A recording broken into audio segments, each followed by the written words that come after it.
Kami dari kelas A2 2023 dari kelompok 3 akan mewawancarai Ibu Iin sebagai usaha roti dan kue. Di sini saya Natasha Aurelia Aprianti dan rekan-rekan saya. Saya Ferdian Satu Saputro. Saya Mutiara Fatwa Fitra Andini. Saya Safa Zara. Saya Zidan Ahmad Fauzi. Yuk kita lihat wawancaranya. Di sini itu untuk mewawancarai masalah usaha tangkai yang dibuat ini. Perkenalkan, kita dari mahasiswa Akademi Farmasi Surabaya, dari tugas kewirausahaan, ingin mengetahui tentang usaha yang tentu buat. Kira-kira usaha apa ya yang Kan biasanya buat kue, segala macam kue, kue basah, kue kering, kue tar, kue ulta, betoke, terus dessert juga bisa, dessert cake, jadi segala macam kue. Jadi bisa diceritain nggak gimana awal mulanya mendirikan usaha ini? Untuk awalnya sebenarnya nggak sengaja. Awalnya itu kan ada tetangga yang ulang tahun. Jadi hari itu ada inisiatif untuk buat kue tar. Kemudian dari situ banyak yang suka dengan kue buatan tante. Akhirnya dari mulut ke mulut banyak yang pesan. Jadi dari situ akhirnya tante inisiatif untuk buka usaha kue. Jadi emang dari awalnya cuma iseng-iseng aja? Iya, Sengaja? nggak sengaja. Kalau boleh tahu sejak tahun berapa ya tante ini sudah mulai buat Kue usaha ini? kurang lebih 2018. Nah, Lumayan lama iya, ya. kurang lebih. Jadi motivasi tante mungkin barangkali ada motivasi untuk melakukan usaha ini selain karena awalnya cuma iseng-iseng aja. Mungkin hobi juga ya. Jadi saya juga basicnya sekolahnya dulu di Boga. Jadi terus lulus dari sekolah kerjanya juga di bakery di Surabaya itu Igor Pastry itu sudah lama di situ, dan kemudian hampir 10 tahunan kerja di situ. Akhirnya punya anak karena jauh Surabaya Sidoarjo, akhirnya saya resign. Nah resign lama nggak kerja, hanya iseng-iseng ya itu tadi buat kue. Kemudian banyak yang suka, ya udah saya teruskan bikin. Kalau buat perjalanan selama usahanya mungkin kayak lika-liku atau ada sesuatu yang kayak membekas banget gitu loh dari mulai tante gitu. Kalau sebenarnya kalau usaha makanan atau kue itu kan relatif ya. Kadang apalagi di zaman sekarang banyak pesaing-pesaing yang awalnya dulu kan cuma 1-2, dan semakin kesini banyak sekali yang buka usaha jadi sama gitu. Bahkan di lingkup satu wilayah ini juga hampir beberapa orang juga buka usaha yang sama. Jadi ya mungkin ya itu tadi naik turun dari pasar, mungkin pendapat ada yang sepi, ya sudah resiko memang usaha ya seperti itu. Jadi ya, kadang rame kadang sepi ya. Kalau untuk target pasarnya itu biasanya yang tante targetkan selain tante barangkali ada lagi. Biasanya target kan tergantung kue yang kita jual ya. Oh, iya. Kalau untuk yang tadi bentuknya biasa kan di kalangan anak muda. Kemudian kalau yang untuk kue kering gitu kan biasanya di momen-momen kayak lebaran itu biasanya kan di kalangan ibu-ibu. Kemudian snack box juga untuk acara arisan. Kemudian acara pertemuan rapat atau kantor itu biasanya kan snack box yang kue basah itu di kalangan ibu-ibu juga seperti itu. Biasanya rata-rata yang pesen itu bisa kayak kue ulang tahun gitu juga kan kalangan ibu-ibu untuk anaknya gitu. Jadi kita menyesuaikan aja. Untuk cara memasarkannya biasanya tante gimana?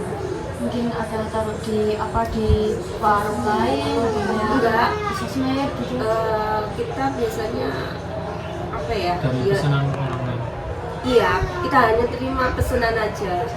Sistemnya PO ya. Kemudian biasanya kita juga di online gitu loh, di Instagram, kita ada Facebook gitu hanya untuk pemasaran. Biasanya yang rame itu TikTok itu yang sekarang itu yang lagi viral kan TikTok, jadi kita pasarkan di TikTok juga. Untuk produknya yang ditawarkan sendiri mungkin ada tambahan dari yang mungkin yang sudah dipaparkan di banner, mungkin ada yang produk lain selain. Kalau saya basicnya pokoknya segala macam kue, jadi selain kue saya nggak terima, jadi kayak makanan catering gitu enggak. Jadi kue misalnya jadi kue basah apapun segala macam kue basah, snack box, kemudian untuk kue kering dari nastar, pesta atau apapun macamnya itu untuk lebaran, momen-momen seperti itu. Kemudian untuk dessert box juga bisa seperti kayak dessert box yang coklat green tea gitu. Kemudian yang lagi ini tuh biasanya anak-anak muda yang sering pesan itu bento cake. Jadi untuk kue ulta yang kecil itu biasanya di kalangan anak sekolah, jadi anak SMA gitu yang sering pesan seperti itu. Kalau di luar kue biasanya kita terima buket juga. Iya, biasanya kan kadang ada yang pesan kue ulta sekalian sama ucapan untuk buket itu. Jadi kita bikin juga seperti itu. Untuk menghadapi pesaing, apa kayak tante buat inovasi baru buat beda dari pesaing-pesaing lainnya seperti kalau dari tante sendiri? Kalau dari saya mungkin yang pertama itu kita dari rasa ya. Iya. Biasanya meskipun banyak yang jual, tapi kalau beda rasa, kadang kan orang tetap meskipun agak sedikit harganya sedikit mahal dari yang lainnya kan orang tetap kembali ke kita gitu. Jadi mungkin untuk rasa tetap kita pertahankan. Mungkin kalau untuk banting harga atau pesaing yang lain harganya yang lebih murah, kita nggak banting harga. Pokoknya ya sesuai dengan kualitas yang kita jual gitu aja. Jadi mengutamakan kualitas dan Iya. rasanya. Iya.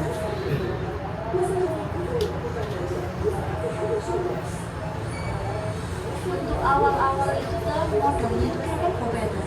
Kayak dulu awal-awal masih merintis gitu. Awal-awal kan kita hanya punya open tangkring ya, awalnya itu open di atas kompor itu kecil, terus alat juga hanya sebatas 1, 2 atau 3, mixer juga mixer tangan. Alhamdulillah sekarang sudah sedikit kita ada kemajuan ya untuk oven tangkring, jadi kita bisa beli oven yang agak besar itu oven deck, jadi untuk pesanan berapapun bisa kita atasi gitu loh, meskipun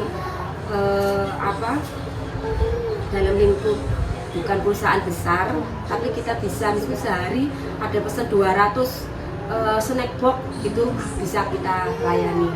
Kemarin bikin roti ada 150 pieces, hampir 200 pieces roti itu kita bikin dalam sehari, karena kita alat-alatnya juga sudah saya lengkapi, kayak misalnya untuk adonan, penggiling adonan itu yang besar sama oven untuk roti itu tadi, oven itu tadi. Mungkin awalnya kan memang nggak punya itu, sampai ke sini kita bisa memiliki alat seperti itu.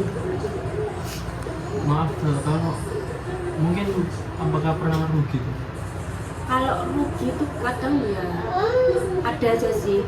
Misalnya kalau kita PO gitu ya, PO kemudian ada kita sudah bikin, ternyata yang beli hanya sebagian gitu ya, jadi separuh ya sudah misalnya nggak laku ya sudah kita makan sendiri, kadang seperti itu misalnya kan.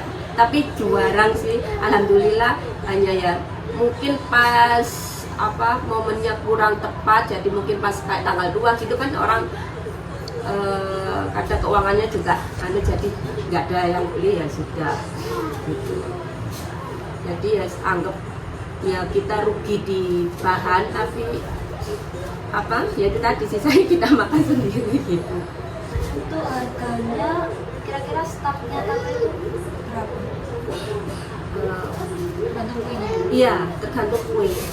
Kalau untuk kue tar kita minim di harga 35.000 untuk yang ukuran mini dan bentuk ya. Sampai ukuran paling besar itu bisa sampai 300 lebih. Tergantung model juga. Kadang kalau kue tar itu menyesuaikan dekorasinya. Kalau semakin sulit juga ya kita harganya semakin mahal. Kalau untuk kue basah paling murah harga 2,5 lah, kue basah yang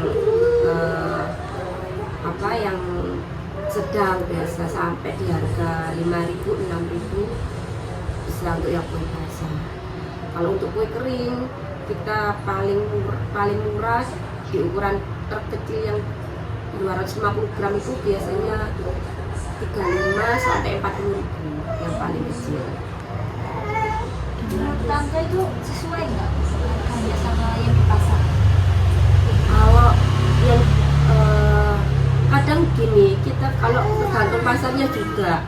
Kadang ada yang ukuran kecil di harga 15.000 gitu kan. Kita juga lihat dari bahannya juga, kualitasnya. Ya jadi ya kita menyesuaikan dengan bahan tadi. Itu penghasilan atau omsetnya per hari itu kira-kira berapa ya? Soalnya kan kita PO aja ya, jadi kadang juga nggak mesti. Kalau pas ada pesanan ramai sehari, misalnya ada sampai kemarin pesanan 200 box gitu, bisa sampai 1 juta lebih kalau pas pesanan banyak. Kalau pas sepi ya kadang 200-300 gitu. Langsung pesanan juga. Jadi karena ini sistemnya PO juga ya, Iya. jadi nggak bisa Jadi kita juga nggak ready stock di toko kita enggak.